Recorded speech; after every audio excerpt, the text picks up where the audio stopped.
સાબરકાંઠા જિલ્લાના ગાંભોઈ રણાસર હાઈવે પર એક ભીષણ આગની ઘટના સામે આવતા ચકચાર મચી જવા પામી છે અને અફડાતફડીનો માહોલ સર્જાયો છે। હાઈવે પર આવેલી કાપડ બનાવતી ફેક્ટરીમાં અચાનક ભીષણ આગ ભભૂકી ઉઠી હતી। BMD પ્રાઇવેટ લિમિટેડ નામની કંપનીમાં લાગેલી આગ એટલી વિકરાળ હતી કે આકાશમાં આગના ગોટે ગોટા અને ધુમાડાના ગોટે ગોટા વાદળો સુધી દૂર દૂર નજરે પડ્યા હતા।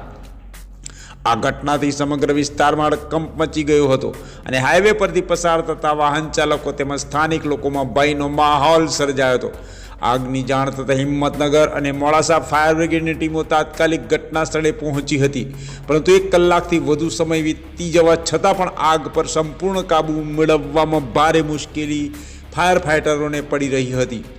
પ્રાથમિક માહિતી મુજબ શોર્ટ સર્કિટના કારણે આગ લાગી હોવાની શક્યતા વ્યક્ત કરવામાં હાલમાં આવી રહી છે। જોકે ફેક્ટરીમાં આગ સલામતીના પૂરતા સાધનો હતા કે નહીં તે બાબત હજી તપાસ ચાલી રહી છે।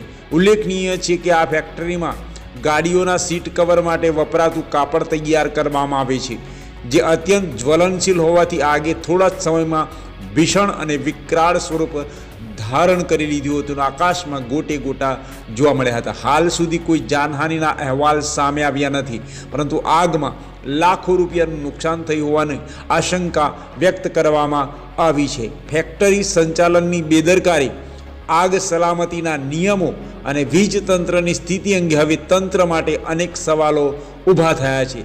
આ ઘટનાએ ફરી એકવાર ઔદ્યોગિક વિસ્તારમાં આગ સલામતીના દાવાઓ ખોખલા હોવાનું ઉજાગર કર્યું છે। વધુ અપડેટ માટે જોતા રહો ઓસ્કાર ન્યૂઝ।